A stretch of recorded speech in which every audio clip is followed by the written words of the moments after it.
সচিবালয়ের সামনে পুলিশের সাথে প্রাইম এশিয়া বিশ্ববিদ্যালয়ের শিক্ষার্থীদের ধাওয়া পাল্টা ধাওয়া হয়েছে। এ সময় গুলি ছোড়ে পুলিশ। গাইস, ইতিমধ্যে দেখতে পাচ্ছেন সমন্বয়কদেরকে কিন্তু পিটিয়ে পুলিশ একদম অন্যদিকে নিয়ে যাচ্ছেন, যা আপনারা দেখতে পাচ্ছেন ডিসপ্লেতে সমন্বয়কদের কিভাবে গণপিটুনি করতেছে পুলিশ। ব্রেকিং নিউজ, এই মাত্র পাওয়া খবর, সমন্বয়ক হাসনাত আব্দুল্লাহ ও সার্জিস আলম পুলিশের হাতে গণধোলাই খেয়েছেন। এমন একটি নিউজ বর্তমান সোশ্যাল মিডিয়াতে ব্যাপকভাবে ভাইরাল হয়ে ছড়িয়ে পড়েছে। এটা কি সত্য নাকি গুজব, তা নিয়ে থাকতেছে আজকের ভিডিওতে বিস্তারিত। যে আমাদের পুলিশ বাহিনী আগের রূপে ফিরে এসেছে। পুলিশ বাহিনীর মধ্যে এখনো সেই আওয়ামী লীগের গন্ধ রয়ে গেছে। পুলিশ বাহিনী এখনো ফেসিবাদের দোসর। এরকম মোটামুটি আমাদের 50% উপরে শিক্ষার্থী আহত হয়েছে আজকে। কেন আমাদের উপর লাঠিচার্জ করা হলো, এইটাই আমরা আসলে জানতে চাই। আমরা পুলিশ তার আগের রূপে ফিরে এলো। কি সেই আগের রূপ? মানে পুলিশ কিন্তু আপনার জুলাই মাস থেকে কিংবা এই পর্যন্ত পুলিশ কিন্তু তার আগের রূপে কিন্তু আসতে পারে না। মানে সমন্বয়কারীরা কিংবা ছাত্ররা তাদের মন মতো যখন খুশি আপনার যমুনা ভবনে মনে করেন ঘেরাও করতো, কিংবা ঢুকে যেত, কিংবা অমুকের পদত্যাগ তুমুকের পদত্যাগ, এবং বাংলাদেশের আনাচে কানাচে একটা অরাজকতা সৃষ্টি কিন্তু এই সমন্বয় কিংবা ছাত্ররা কিন্তু চালিয়েই যাচ্ছিল। কিন্তু আজকে পুলিশ তার আগের রূপে ফিরে এলো এবং সমন্বয়কারী আর সাধারণ ছাত্রদেরকে ফুটবলের মতো ভোট দিয়ে মনে করেন লাত্তাতে শুরু করলো। শেখ হাসিনাকে দেশে আসা ফ্রাইকে আজকেই একজন বলতেছিল যে শেখ হাসিনা দেশে আসবে, তাই কেউ দেশে আসা ফ্রাইতে পারবে না। সচিবালয়ে পুলিশের সঙ্গে দাওয়া পাল্টা দেওয়ার মতো ঘটনা ঘটেছে। মঙ্গলবার দুপুর 2:30টার দিকে এই ঘটনা ঘটেছে। বিশ্ববিদ্যালয়ের একদল শিক্ষার্থী সচিবালয় গেটের ভিতরে প্রবেশের চেষ্টা করলে পুলিশ তাদের দাওয়া দেয়। এ সময় আহত হয়েছে একাধিক শিক্ষার্থী। বোঝাই যাচ্ছে আওয়ামী লীগ, যুবলীগ, ছাত্রলীগের কর্মীরা অবশ্যই। এখন ছাত্রদের সাথে কি এটা পল্টি নেওয়া হচ্ছে, নাকি ছাত্রদের যে দাবিগুলা সেগুলোকে সরকার তারা যাদেরকে বসিয়েছে তারা অযৌক্তিক মনে করছে?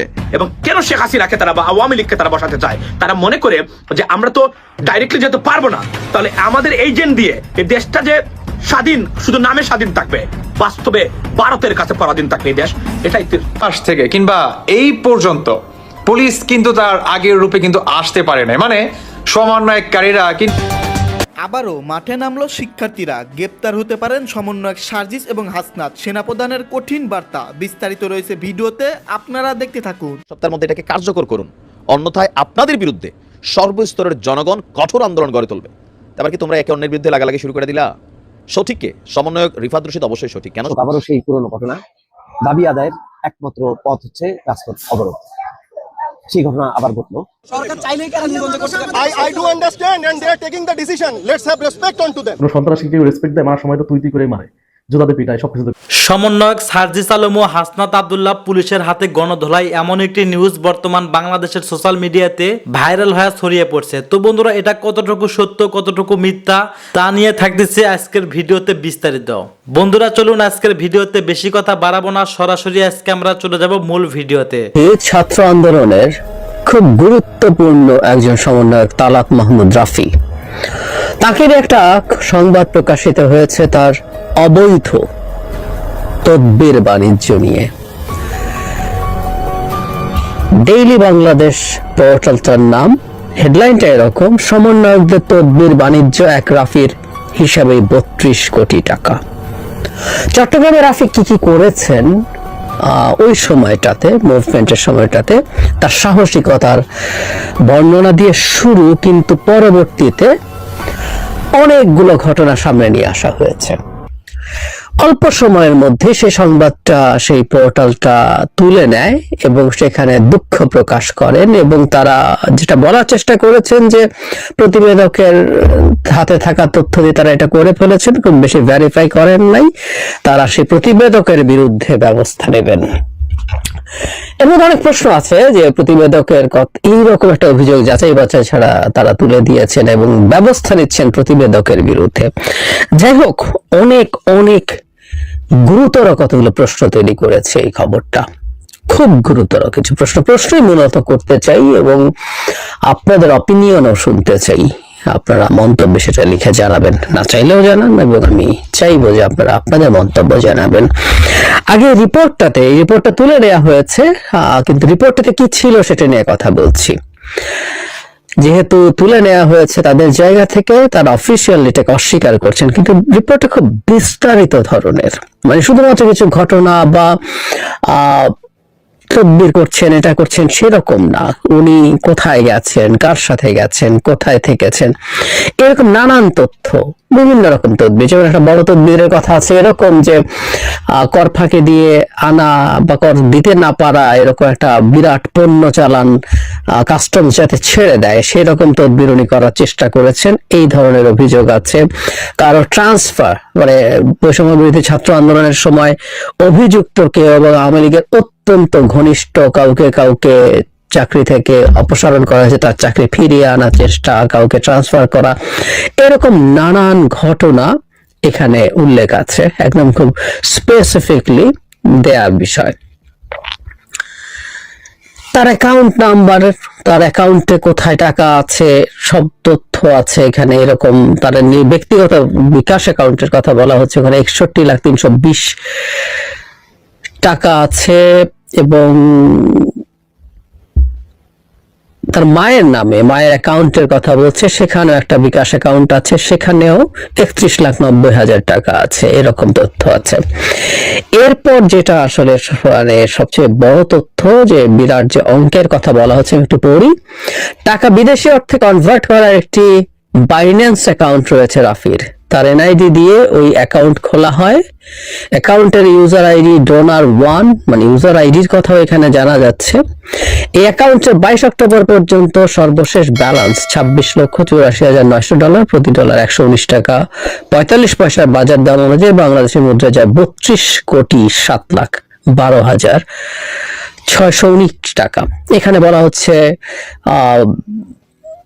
চিটাগাং বিখ্যাত বাণিজ্যের কেন্দ্র রিয়াজউদ্দিন বাজার, সেখানেও ব্যবসায়ীরা, মানে যেখানে যার যে ধরনের প্রয়োজন, তাদের মধ্যে যে কোনো ধরনের সেটেলমেন্টের জন্য রাফিকে ডাকা হয়, এরকম কথাবার্তা আছে। তার বড় বড় ধনী বন্ধু আছে, তিনি কক্সবাজারে গেছেন, সেখানেও নানান রকম সেটেলমেন্টে কাজ করেছেন।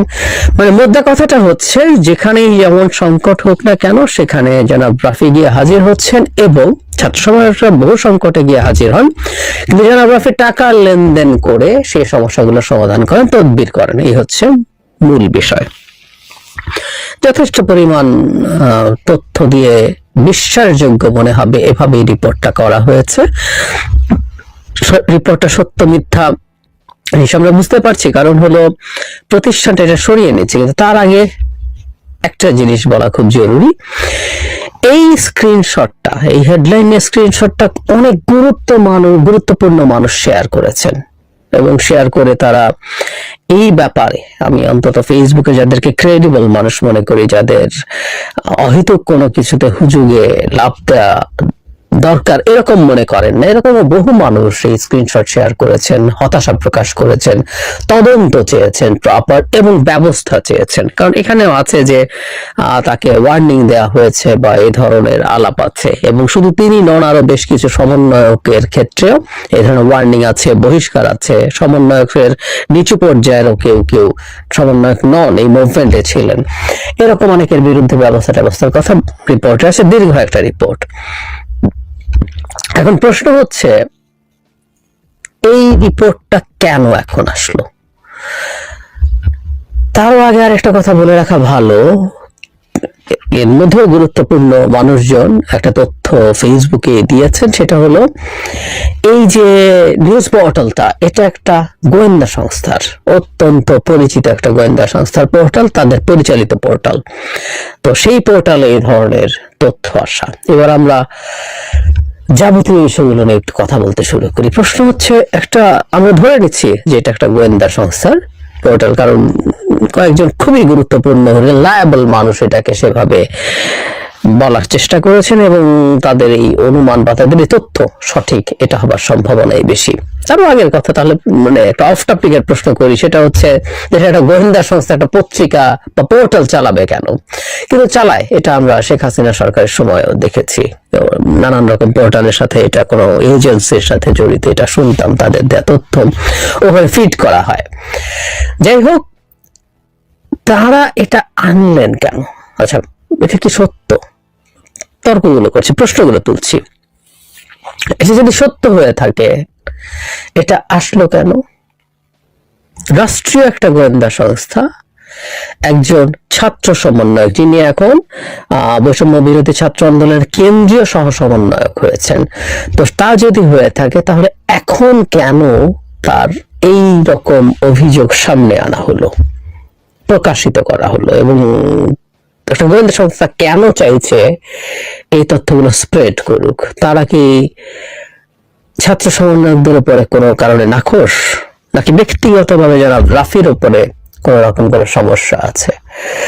আর এটাকে প্রকাশ করার আগে তারা এই ব্যাপারে সরকার বা আর কোনো জায়গায় কোনো ব্যবস্থা কেন নিতে যায়নি? তাকে পাবলিকলি এনে ডেমোনাইজ করার চেষ্টা করা হয়েছে। এটা হতে পারে, মানে যদি সত্য হয়ে থাকে, রিপোর্টটা যদি মিথ্যা হয়ে থাকে, ওনারা সরিয়েছেন এবং এটাকে মিথ্যা দাবি করছেন, তাহলে প্রশ্ন হচ্ছে জাস্ট একজন প্রতিবেদক, তারা যেটা বলার চেষ্টা করেছে, জাস্ট একজন প্রতিবেদক মনে করেছে তাই তার হাতে থাকা তথ্য দিয়ে তারা এরকম একটা রিপোর্ট করে ফেলতে পারেন? একটা মানুষকে নিয়ে এত ভয়ঙ্কর স্টিগমা তারা লাগিয়ে দিচ্ছেন এত সহজে। এটা তো খুবই সিরিয়াসলি ভেরিফাই করা দরকার ছিল। এখানে যে ধরনের তথ্য দেয়া আছে মনে হয় যে যথেষ্ট তথ্য, তারা ভেরিফাইও করেছেন, কিন্তু সেটা ছাড়া এটা কিভাবে করে দেবেন তারা তাহলে? এবং তার জন্য শুধু প্রতিবেদককে দায়ী করা যায়? এটা সম্পাদক কে আছেন, তার বিরুদ্ধে তারা কি করছেন? কিছুই বলছেন না। এবং এর মাত্র আরেকটা জিনিস প্রমাণিত হলো, এদেশের গোয়েন্দা সংস্থাগুলো রাজনীতির মাঠে আগে যেমন ভূমিকা রাখার চেষ্টা করত, প্রভাব রাখার চেষ্টা করত, প্রভাবিত করার চেষ্টা করত, ঠিক একই চেষ্টা আবারও হচ্ছে। যদি সত্য হয়ে থাকে নিউজটা বা মিথ্যা হয়ে থাকে, হোয়াট এভার, তারা ইনভলভড আছে ভেরি মাচ। এই প্রশ্নটা আসে, যেটা নিয়ে আমরা সিরিয়াসলি সমালোচনা করেছিলাম সেই সময়টাতে। সবচেয়ে গুরুত্বপূর্ণ প্রশ্ন আমার কাছে অবশ্য অন্যটা, এই রিপোর্টটার আগে, সেটা দিয়ে শেষ করব, সেই আলোচনা দিয়ে। আচ্ছা, আমাদের অনেকে এটাকে শেয়ার করলাম, আমি জানি না আপনারা যারা এই নিউজটা আপনাদের সামনে এসছে, আপনাদের কাছে কি শুরুতে মনে হয়েছিল যে এই রিপোর্টটা পুরো মিথ্যে এবং এটা একসময় মিথ্যা স্বীকার করে পোর্টালটা সরিয়ে নেবে?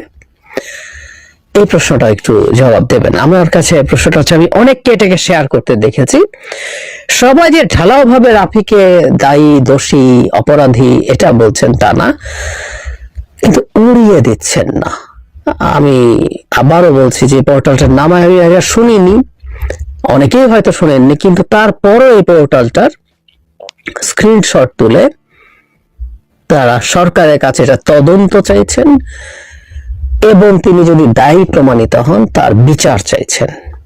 তার মানে প্রাথমিকভাবে অন্তত মানুষের মধ্যে এই পারসেপশন তৈরি হয়েছে এই সংবাদটা সঠিক হতে পারে। এখানেই খুবই আশঙ্কার জায়গা। মানুষ মনে করতে শুরু করেছেন আমাদের জুলাই আগস্টের গণ অভ্যুত্থানের নায়করা এই ধরনের ভয়ঙ্কর অভিযোগ এবং অন্যায়ের সাথে জড়িয়ে যেতে পারেন, তাদের বিরুদ্ধে এরকম অভিযোগ আসতে পারে, এটা মানুষ প্রাথমিকভাবে বিশ্বাস করতে শুরু করেছেন। তদন্ত চাওয়া এবং বিচার চাওয়া মানে তাই। এবং কেউ, যেহেতু এটা খুব একটা এস্টাবলিশড পোর্টাল না, অখ্যাত পোর্টাল, বলে দিতে পারতেন তুড়ি মেরে যে এসব অখ্যাত পোর্টালের নিউজের কোনো ভ্যালু নাই, এটা মিথ্যা প্রোপাগান্ডা। কিন্তু না, আমি আবারও বলছি, আমি এমন কিছু মানুষকে এটা শেয়ার করতে দেখেছি যাদেরকে রেসপন্সিবল মানুষ মনে করি, যারা অহেতুক কোনো মিসইনফরমেশন, ডিসইনফরমেশন ছড়াবেন না। 5 আগস্টের পর এই প্রথম বিএনপি ডক্টর ইউনূস সরকারের বিরুদ্ধে একেবারে সর্বোচ্চ কঠিন অবস্থান নিয়েছে। হুমকি দামকি এতদিনও দিয়েছে, এই করবে সেই করবে, মাঠ চেপে আন্দোলনে নামবে, কিন্তু তারপরও তাদের একটা দৃষ্টিভঙ্গি ছিল যে না, বিএনপি যে ডক্টর ইউনূস সরকারের বিরুদ্ধে, এটা বুঝতে দেওয়া যাবে না। কিন্তু এখন বলছে যে জনগণ রাস্তায় নামবে, বিএনপি রাস্তায় নেমে যাবে। নির্বাচন প্রশ্নে যেহেতু বিএনপি জানে যত লেট হবে নির্বাচনে বিএনপির চাঁদাবাজি তত বাড়বে, বিএনপির মুখোশ জাতির কাছে তত উন্মোচিত হবে, বিএনপি ততটা জনবিচ্ছিন্ন হয়ে যাবে। তো দর্শক, এই কারণে দ্রুত নির্বাচন আদায়ের জন্য বিএনপি পাগল হয়ে গিয়েছে এবং বিএনপি জানে যে দিন যত যাবে তত সুষ্ঠু নির্বাচন হবে, কারচুপির সুযোগ থাকবে না লেট হলে। আর এখন নির্বাচন হলে কুমিল্লা এক বিএনপি নেতা বলেছে যে প্রত্যেক কেন্দ্রের জন্য 200-250 লাঠি বানাও, তার কর্মীদের নির্দেশ দিয়েছে। এর মানে লাঠি দিয়ে পিটিয়ে বিএনপি ভোট নিয়ে ক্ষমতা আসবে। এই স্বপ্ন তাদের পূরণ হবে না যদি লেট হয়, রাষ্ট্র সংস্কার হয়। এই জন্য তারা এখন সর্বোচ্চ কঠিন অবস্থান নিয়েছে ডক্টর ইউনূস সরকারের বিরুদ্ধে, হুমকি ধমকি দিচ্ছে। দর্শক, নির্বাচন নিয়ে কালক্ষেপণ করলে মানুষ রাজপথে নেমে পড়বে, স্পষ্ট কথা। এই কথারই এটা হচ্ছে একেবারে ঘোষণা, রাজপথে নেমে পড়বে। আবার মির্জা ফখরুল এর আগে বলেছিলেন যে 5 আগস্টের মতো রাজপথে নামতে হবে, আর একটা 5 আগস্ট ঘটাতে হবে। 5 আগস্ট ঘটাবে কার বিরুদ্ধে? ডক্টর ইউনূসের বিরুদ্ধে। এখন তার হাসিনা নাই, তাহলে কার বিরুদ্ধে 5 আগস্ট ঘটাবে? 5 আগস্টের মতো রাজপথে নামবে। আবার এখন বলছে যে মানুষ রাজপথে নেমে পড়বে, কার বিরুদ্ধে? ডক্টর ইউনূস সরকারের বিরুদ্ধে। এটা যে কেউ বুঝে। অতএব 5 আগস্টের পর বিএনপি সর্বোচ্চ কঠিন অবস্থান নিয়েছে ডক্টর ইউনূস সরকারের বিরুদ্ধে। তলে তলে বিএনপিপন্থী আমলাদের মাধ্যমে ষড়যন্ত্র, সরকারকে ব্যর্থ করতে নানান চেষ্টা, এগুলো তো আছেই। এবং সরকারকে ব্যর্থ প্রমাণ করে সরকার আত্মবিশ্বাস চির ধরিয়ে যাতে দ্রুত নির্বাচন দিয়ে এই সরকার সরে যায়, সেই ব্যবস্থা করার জন্য যা করা দরকার বিএনপি সেটা করছে। দ্রুত নির্বাচন না দিয়ে কালক্ষেপণ করলে সারা দেশের মানুষ রাজপথে নেমে পড়বে বলে মন্তব্য করেছেন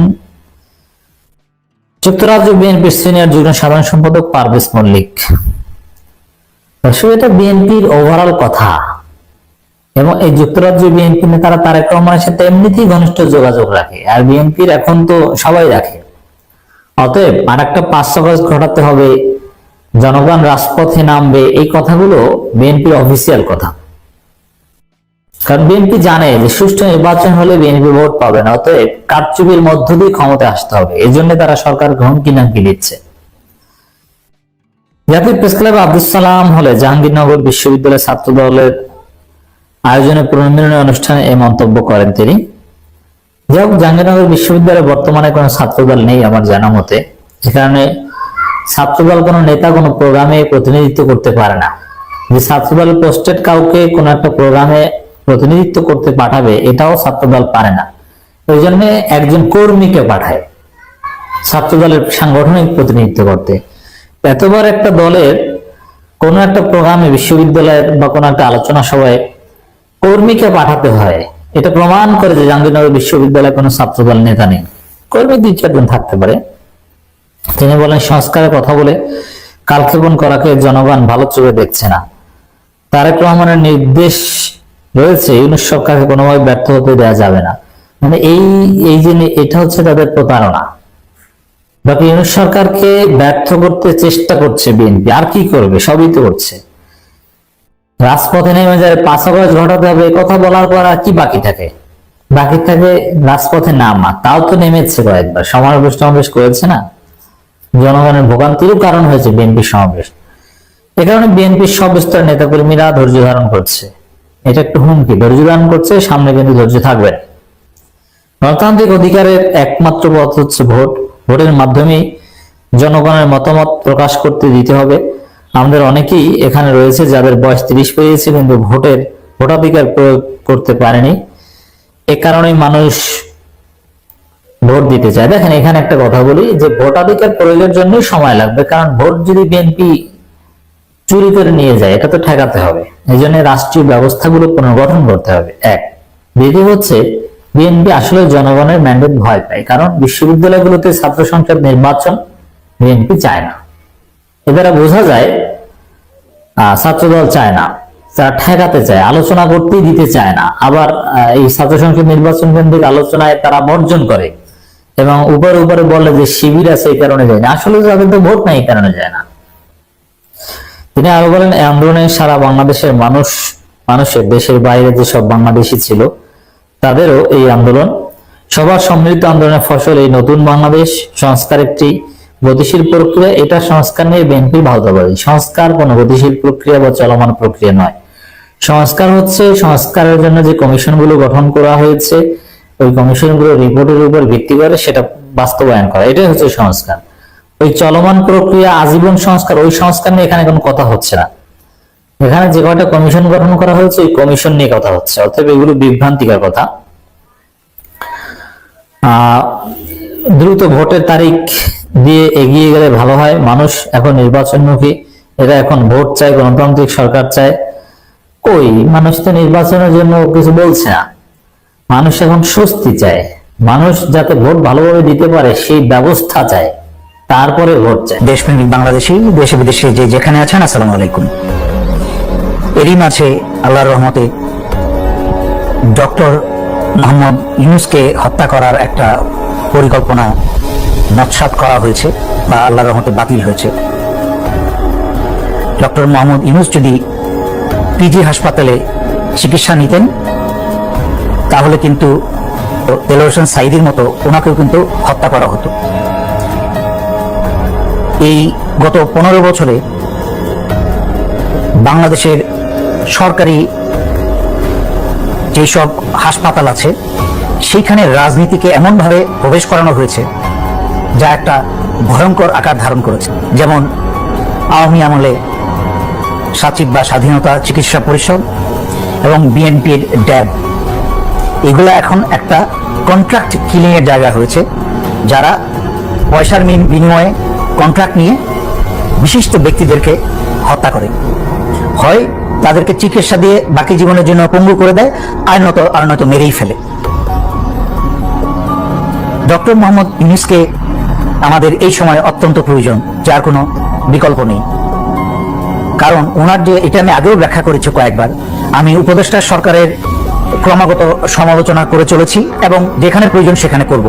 তার একমাত্র উদ্দেশ্য হচ্ছে উপদেষ্টা সরকারকে কার্যকরী করা, তারা যেন যে কাজগুলো তাদের দ্রুত করা উচিত সেইগুলোর দিকে তাদেরকে দেখিয়ে দেওয়া এবং তাদেরকে শক্তিশালী এবং সচল রাখা, যেন এই বাংলাদেশকে আর কেউ কোনো ষড়যন্ত্রের মাঝখানে ধ্বংস না করতে পারে। কিন্তু ডক্টর মোহাম্মদ ইউনূসকে আমাদের প্রয়োজন, কারণ ওনার যে আন্তর্জাতিক কানেকশন আছে তাকে কাজে লাগিয়েই কিন্তু বাংলাদেশের ভয়ঙ্কর বর্তমান অর্থনৈতিক অবস্থার উন্নয়ন প্রয়োজন এবং অন্যান্য স্থানে পশ্চিমাদের যেখানে সাহায্য প্রয়োজন সেই সাহায্যগুলা নেওয়া যাবে পরবর্তী গণতান্ত্রিক নির্বাচনের আগ পর্যন্ত, বা এই সময় যে সংস্কারগুলো প্রয়োজন নির্বাচন দেওয়ার আগ পর্যন্ত, সেই সকল কাজে সফলভাবে করার জন্য।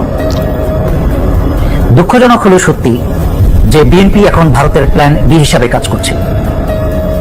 তাই যদি না হয়, আপনারা আমাকে বলেন, এই 15 বছরে স্বৈরাচারী শেখ হাসিনার এবং ভারত, স্বৈরাচারী শেখ হাসিনা তথা আওয়ামী লীগ এবং ভারত মিলে বিএনপিকে যে পরিমাণ অমানবিক অত্যাচার করেছে, অনাচার করেছে, বিশেষ করে বিএনপি তৃণমূলের কর্মী এবং নেতাদেরকে এই 15টা বছর ঘরে থাকতে দেয়নি, অনেকে হত্যা করেছে, মেরে ফেলেছে, অনেকে পরিবারকে ধ্বংস করে দিয়েও।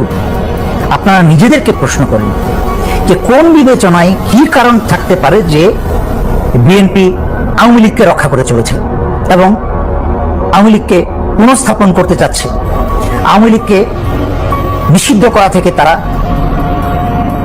বাধা দিচ্ছে বা বলছে আওয়ামী লীগকে নিষিদ্ধ করা ঠিক হবে না। এটা কাদের ফর্মুলা?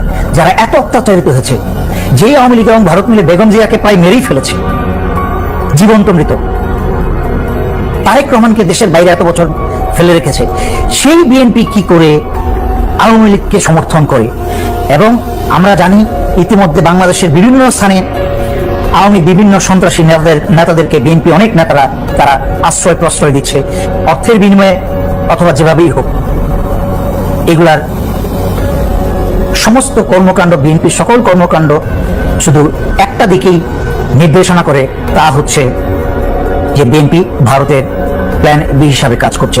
নয়তো এত আঘাতের পরেও যেখানে বিএনপি উচিত ছিল সবার আগে আওয়ামী বিরোধী হওয়ার কথা এবং সবার আগে আওয়ামী লীগকে নিষিদ্ধ করার জন্য তাদের ডাক দেওয়া উচিত ছিল, কিন্তু তা না করে সমগ্র দেশপ্রেমিক বাংলাদেশিদের অবাক করে দিয়ে তারা আওয়ামী লীগকে বাঁচানোর চেষ্টা করছে। এবং আমি বেশ কয়েকবার বলেছি যে মির্জা ফখরুল এবং অন্যান্য যারা আছে, এই আওয়ামী এবং ভারতীয় দালাল যারা আছে, তাদেরকে তারা কেন মুখ বন্ধ করছে না এবং এইসব কাজ থেকে বিরত থাকছে না এবং কেন এইসব নেতাদেরকে সরানো হচ্ছে না?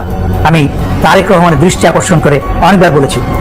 তারপরও যেহেতু তাদের কোনো নড়চড় নেই, এসব নেতারা সরছে না, তার মানে এই সকল পিছনের তারেক রহমানের সম্মতি আছে, আর নয়তো এটা কি করে সম্ভব? তার মাঝখানে এখন নূতন চক্রান্ত শুরু হয়েছে।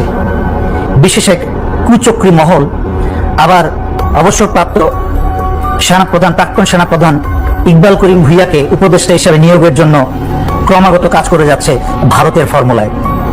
এই যে নতুন ষড়যন্ত্র শুরু হচ্ছে, ইকবাল করিম ভুঁইয়াকে ভালো মানুষ দেখে ওনাকে উপদেষ্টা হিসেবে প্রবেশ করানোর জন্য, ভয়ঙ্কর। অনেকের মধ্যে ইকবাল করিম ভুঁইয়া হচ্ছে অন্যতম আওয়ামী এবং ভারতীয় সুবিধাবাদী। সেনাপ্রধান থাকা অবস্থায় এই আওয়ামী লীগকে বিনা ভোটে তাদেরকে কি বলে বিজয়ের জন্য যত সিট দরকার বিনা ভোটে তার চেয়ে বেশি সিট দিয়ে ক্ষমতায় রেখেছে।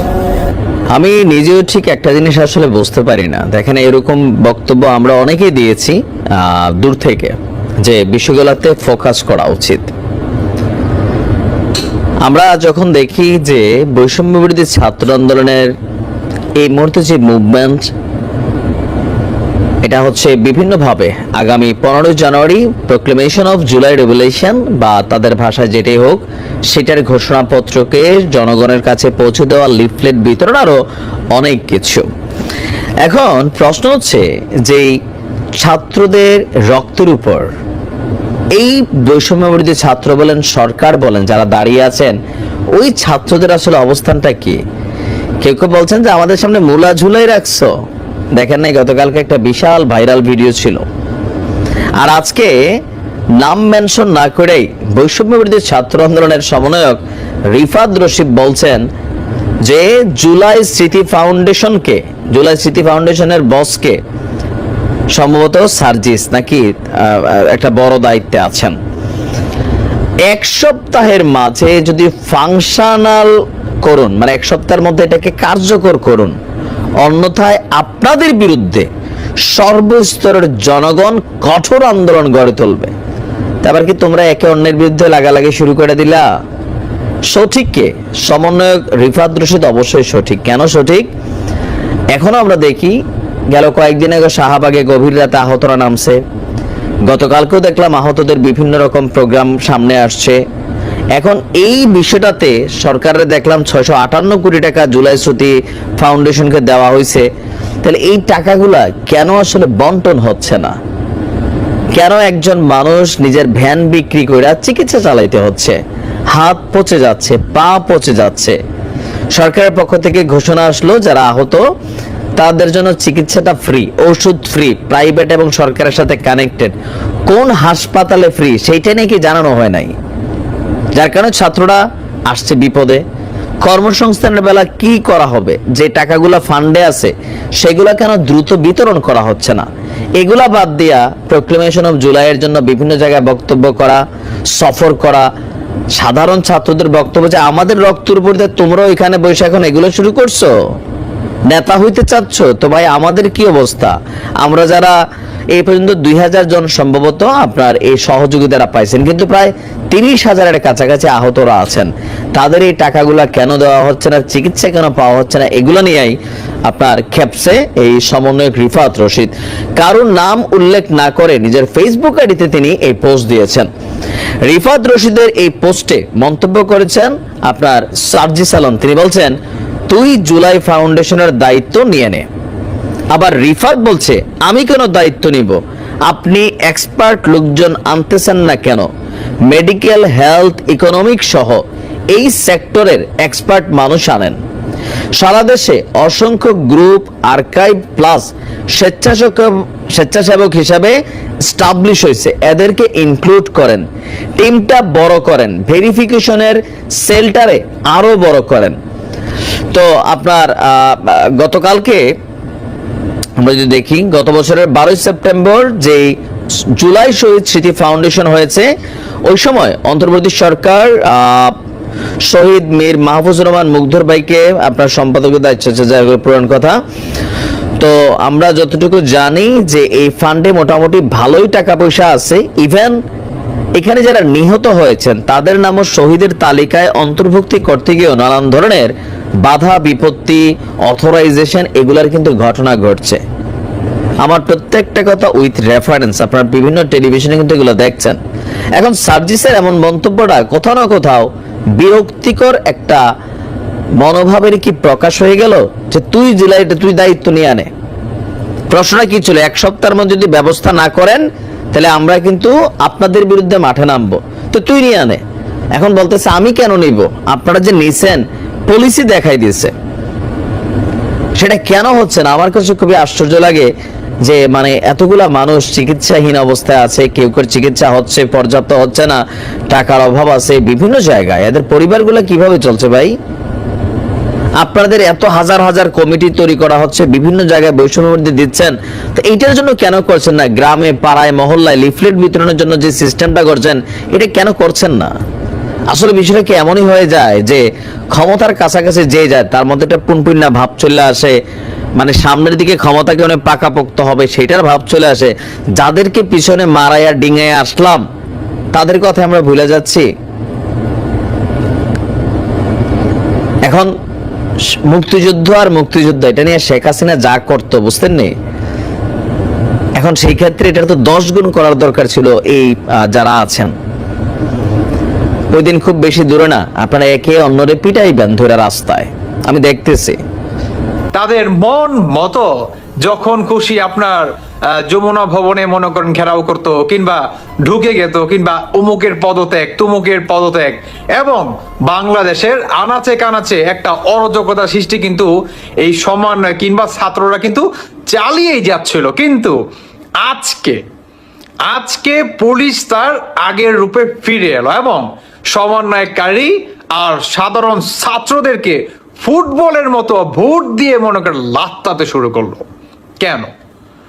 সেই ঘটনাটা কি? ঘটনাটি হচ্ছে আপনার ঢাকা বিশ্ববিদ্যালয়ের আপনার কোনো একটা অমুকের পদত্যাগ তুমুকের পদত্যাগ কিংবা আমরা হব এইটা সেইটা, মানে এই ধরনের ঘটনাকে কেন্দ্র করে পুলিশ আর হচ্ছে সাধারণ শিক্ষার্থীদের ভিতরে একটি সংঘর্ষ লাগে। মানে তারা আপনার রাস্তাঘাট সব কিছু মানে বন্ধ করে একটা মিছিল করতেছিল, মানে যখন খুশি তখনই মনে করেন রাস্তাঘাটে বসে যাচ্ছিল। মানে আপনার শনি নাই, রবি নাই, মঙ্গল নাই, বুধ নাই, মানে কোনো টাইম টেবল নাই। তাদের ইচ্ছা মতো যখন খুশি তখনই হচ্ছে পুলিশের উপরে কিংবা রাস্তাঘাটে আন্দোলন নিয়ে নেমে যাচ্ছিল। কিন্তু আজকে যখন নাকি তারা রাস্তায় নামে ঠিক তখন পুলিশ তারা মনে করেন সাধারণভাবে তাদেরকে কি থামানোর চেষ্টা চালাচ্ছিল, কিন্তু সমন্বয়কারীরা বা আপনার কিছু শিক্ষার্থীরা তারা পুলিশের উপরে কি আক্রমণ হয়ে ওঠে। এখন তখনই আপনার পুলিশ এদেরকে ফুটবলের মতো একদম ইনস্ট্যান্ট ফুটবলের মতো লাত্তাতে শুরু করে।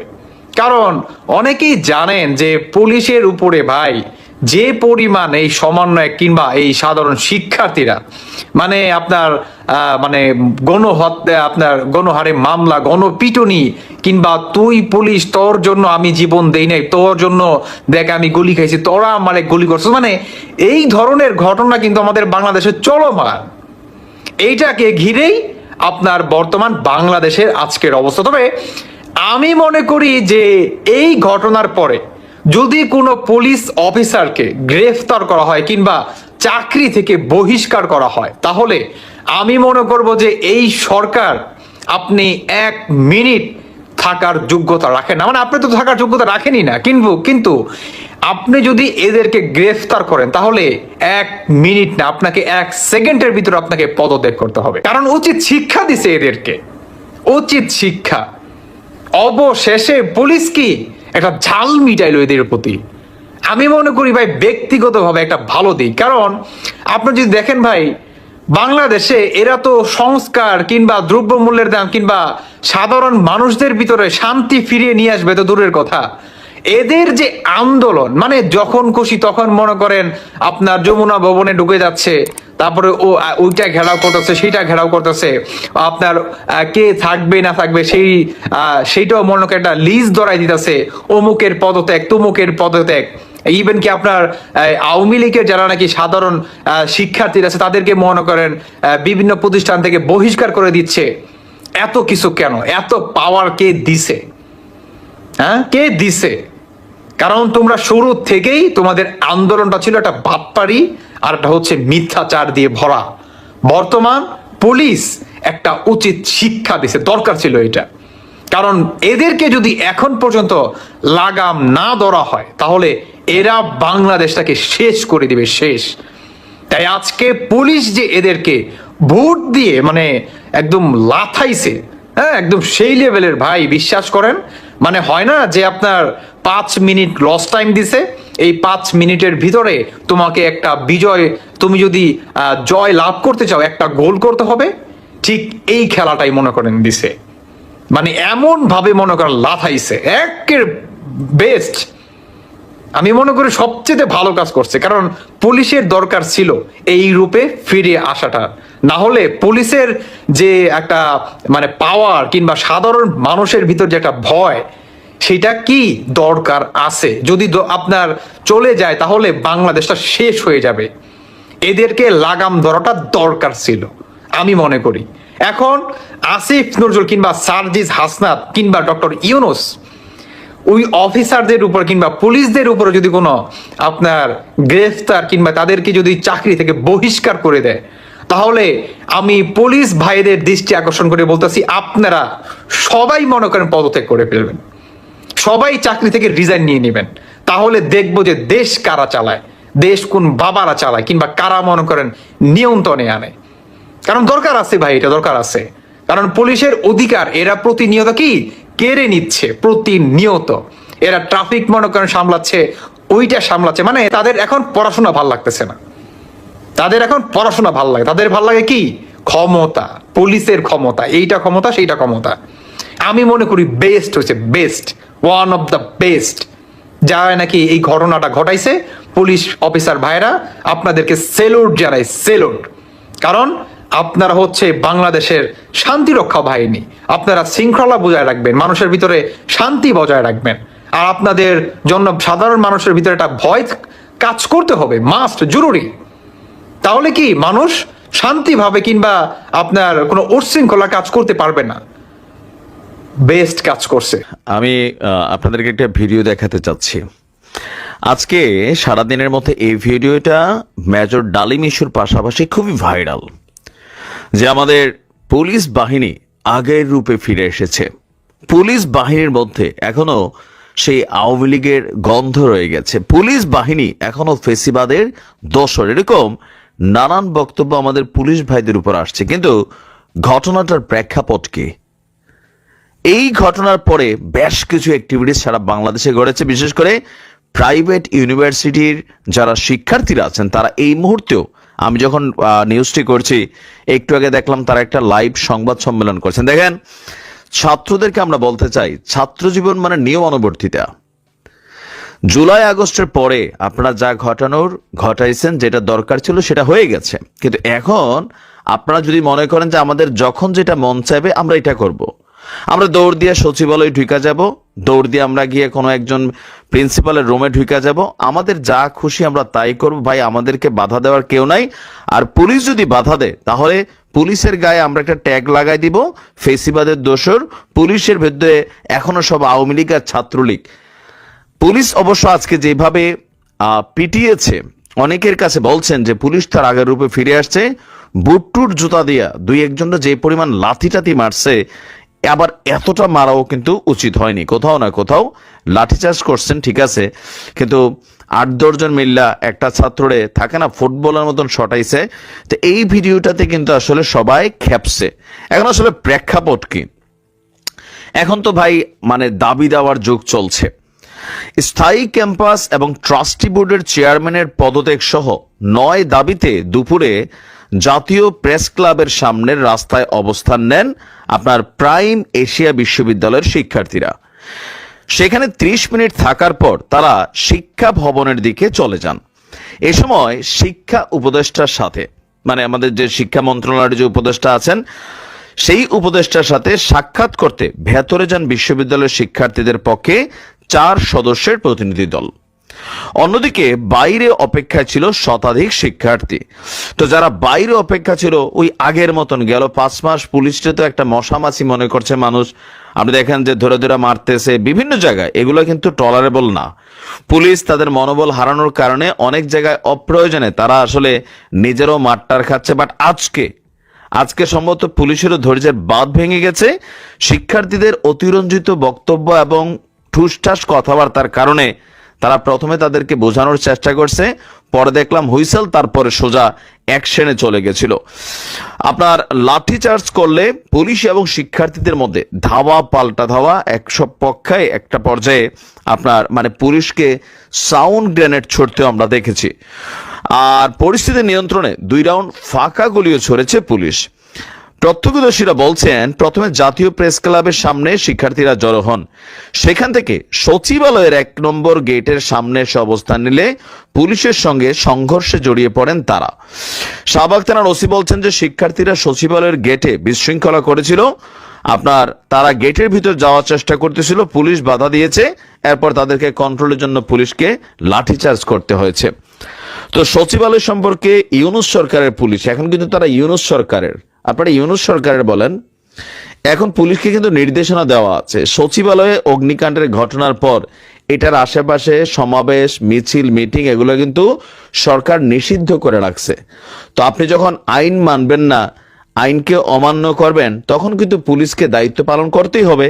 এখন পুলিশ যখন এই দায়িত্ব পালন করছে, ওই যে একটা বিচ্ছিন্ন ঘটনা ঘটছে, 2-1 জনকে ফুটবলের মতন সটাইছে, তো এগুলার পরে আমি যখন নিউজটা করছি প্রাইম বিশ্ববিদ্যালয়ের ছাত্ররা তারা কিন্তু আবার আপনার মানে এখন রাজপথে আছেন। তাদের বক্তব্য, তোমরা ঢাকা ইউনিভার্সিটি থেকে 2-4 জন উপদেষ্টা নিয়ে গেছো, আমাদের প্রাইভেট বিশ্ববিদ্যালয়ের একজন প্রতিনিধি তোমাদের এখানে আমরা চাই। যদি আমাদের একজন প্রতিনিধি থাকতো তাহলে আজকে আমাদেরকে এইভাবে লাঠিচার্জ করতে পারত না, ফুটবলের মতো সটাইতে পারত না। এটা কি আদৌ সম্ভব? ছাত্রদের উদ্দেশ্যে বলি যে আপনাদেরও সবকিছুর মধ্যে ধৈর্য, নিয়মানুবর্তিতা, শৃঙ্খলা এগুলা থাকা জরুরি। ছাত্র হয়েছি, মন যা চায় তাই করবো, তাহলে তো বাংলাদেশ আর বাংলাদেশ থাকবে না। থাকবে না। যে মেধা নিয়ে এত আলোচনা, এই যে সমন্বয়ক বা আমরা যারা ছাত্রদেরকে দেখছি গেল 6 মাসে মেধার দিকে আমাদের মনোযোগ কমে গিয়া রাজপথ বিভিন্ন দাবি দেওয়া প্রয়োজনে অপ্রয়োজনে দেশকে অস্থিতিশীল পরিবেশে কিন্তু আমরা তৈরি করতেছি। পুলিশকে কাজ করতে দিতে হবে, রুলস ভাঙলে পুলিশ মারবে ভাই, এটাই নিয়ম। অন্যায়ভাবে যদি পুলিশ কোথাও হাত তোলে সেটা আলাদা। সচিবালয়ের সামনে মিটিং, মিছিল, সমাবেশ যখন নিষিদ্ধ, আপনারা কেন যাচ্ছেন? আপনাদের প্রতিনিধি দল ভিতরে গিয়েছে, কথা বলতেছে, তাকে আসতে দিন। আপনাদের দাবি দেওয়া না মানলে আপনারা গিয়া অন্য জায়গাতে একটা প্রতিবাদ করেন, কিন্তু এখানে আপনাদের করতে হবে। আর পুলিশ ভাইদেরও বলি যে 2-1টা ঘটনা যেটা করছেন এটাও কিন্তু ঠিক না, কারণ এখন ক্যামেরাতে এসব ফুটেজ চলে আসে। তো দীর্ঘদিনের মনের ঝালটালও হয়তো 2-1 জন থাকতে পারে, পুষায় নিছে। যাই হোক, আমরা চাই না এমন পরিস্থিতি তৈরি হোক। আমাদের প্রধান উপদেষ্টা এমন একটি ভাব যে তাকে জোর করে আনা হয়েছে, ছাত্ররা রিকোয়েস্ট করেছেন, এই জন্য তিনি প্রধান উপদেষ্টা দায়িত্ব নিয়েছেন, সরকার পরিচালনা দায়িত্ব নিয়েছেন। যদি কোনো ব্যত্যয় ঘটে, যদি কোনো ব্যর্থতা আসে, তার দায়িত্ব কোনোভাবেই তার উপরে বর্তায় না। এবং তার কথাবার্তাতে সবসময় এমন একটি বিষয় প্রতিফলিত হয়। নিউজের সম্পাদক নুরুল কবির যে সাক্ষাৎকারটি নিয়েছেন সেটি নিয়ে অনেক বেশি আলোচনা হচ্ছে, সমালোচনা হচ্ছে। আমি নিজেও কথা বলেছি এ বিষয় নিয়ে। আর একটু কথা বলার প্রয়োজন মনে করলাম যে কেন এমন একজন ব্যক্তি আমাদের সরকার পরিচালনার প্রধান হিসেবে তিনি দায়িত্ব পালন করবেন, কি এমন প্রয়োজন তাকে। এবং তিনি হতে পারে, নিঃসন্দেহে তিনি একজন সম্মানিত ব্যক্তি, বাংলাদেশের জন্য বিরাট সম্মান বয়ে এনেছেন, নোবেল বিজয় অর্জন করেছেন, সারা বিশ্ব তাকে চেনে, সারা বিশ্বে তিনি অন্যভাবে সমাদৃত। তাদের লাভটা কি? আমাদের রাষ্ট্র যদি না চলে, আমাদের সরকার যদি না চলে, সাধারণ মানুষের ভাগ্যের যদি কোনো পরিবর্তন না আসে, তাহলে কেন দিনের পর দিন এই সরকারকে রাখতে হবে? আমরা জানি না, তবুও এই সরকার রয়ে গেছে। পিছনের শক্তি কারা তা আমরা মোটামুটি জানি, যদিও অনেক ধরনের প্রশ্ন রয়েছে। আরেকটু আলোচনা করতে চাই তাকে নিয়ে। সেই ইন্টারভিউয়ের মধ্যে নুরুল কবিরকে দেওয়া ইন্টারভিউ, তার মধ্যে যে কথাগুলো লুকায়িত আছে, তিনি যেগুলো নিজেই পরিষ্কার করে দিলেন, তিনি নিজে যেগুলো ফাঁস করে দিলেন তার যোগ্যতা সম্পর্কে, তার উপদেষ্টা পরিষদের সম্পর্কে, সেগুলো নিয়ে সম্ভবত আরো বেশি আলোচনার প্রয়োজন রয়েছে। সাংবাদিক নুরুল কবির তার কাছে প্রশ্ন করেছিলেন যে সরকারে তো 4-5 মাস হয়ে গেল, 4-5 মাস আগের আর তার পরের এই দুই জগতের মধ্যে আপনার নিজের পার্থক্যটা কি খুঁজে দেখেন? তিনি খুব সাদামাটা ভাবে উত্তর দিয়েছেন। তিনি বলছেন যে এটা একটা ভিন্ন জগৎ, এটা আমার নিজস্ব জগৎ নয়, এই জগতে আমি কোনোদিন ছিলাম না, থাকার কোনো আগ্রহ ছিল না, এটা ডান বাম আমার জানা নেই, অনেকটা হাতড়িয়ে হাতড়িয়ে চলার মতো অবস্থা। কেন হাতড়িয়ে চলতে হবে? হাতড়িয়ে হাতড়িয়ে কি 18 কোটি মানুষের একটি রাষ্ট্র পরিচালনা করা যায়? অনেকে বলতে পারেন যে তিনি সাদামাটা উত্তর দিয়েছেন, তিনি সাদাসিধে মনের মানুষ, এই জন্য তিনি সোজা কথা বলেছেন। হতে পারেন সাদাসিধে মনের মানুষ, সাদাসিধে উত্তরের মধ্য দিয়ে তার রাষ্ট্র পরিচালনার কঠিন যে দণ্ড, সেই দণ্ড হাতে তুলে নেওয়া যায় না। এবং উপদেষ্টা পরিষদের পারফরমেন্স নিয়ে যখন প্রশ্ন করা হলো, তিনি বললেন যে আমার নিজের পারফরমেন্স নিয়েও তো আমি নিজে সন্দিহান, আমি নিজেই প্রশ্নবিদ্ধ। অর্থাৎ এই কথা বলে তিনি অন্যদেরকে পার করে দেওয়ার চেষ্টা করলেন।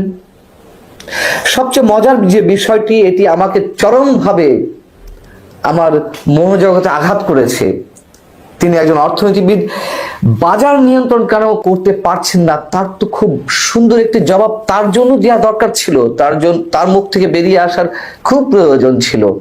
সেখানেও একটা বড় উদাসীনতা, সেখানে একটা বড় তাচ্ছিল্যপূর্ণ মনোভাব আমরা প্রকাশ হতে দেখেছি। তিনি কি বলছেন? আমরা তো সবকিছু করছি, কোন বাজারে উঠছে, কোন বাজার নামছে, এবং এগুলো আমরা দেখছি।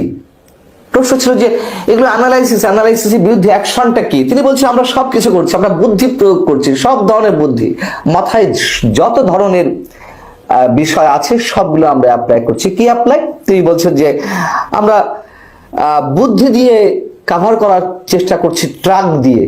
কি হাস্যকর একটা উত্তর, যে খোলা বাজারে যে পণ্যগুলো নিয়ে যাওয়া হয় কৃষিবির পক্ষ থেকে ট্রাকে করে, সেগুলো বাড়ানো হচ্ছে। এই জন্য প্রশ্ন করা হয়েছিল চাঁদাবাজি কেন ঠেকানো যাচ্ছে না। তিনি বলছেন যে নতুন দল চাঁদাবাজি করছে, কেন গ্রেপ্তার হচ্ছে না জানি না। কেন গ্রেপ্তার হচ্ছে না তিনি কেন জানবেন না?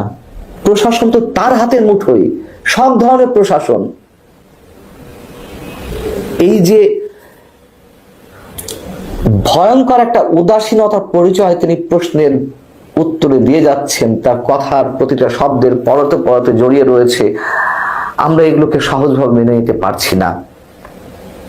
এবং যখন বলা হলো যে এগুলো তো রাজনৈতিক দলের ছত্রছায়ায় কেউ না কেউ করছে, আপনি কি সেগুলোকে অ্যাভয়েড করছেন, রাজনৈতিক দলগুলিকে অসন্তুষ্ট করতে চাচ্ছেন না?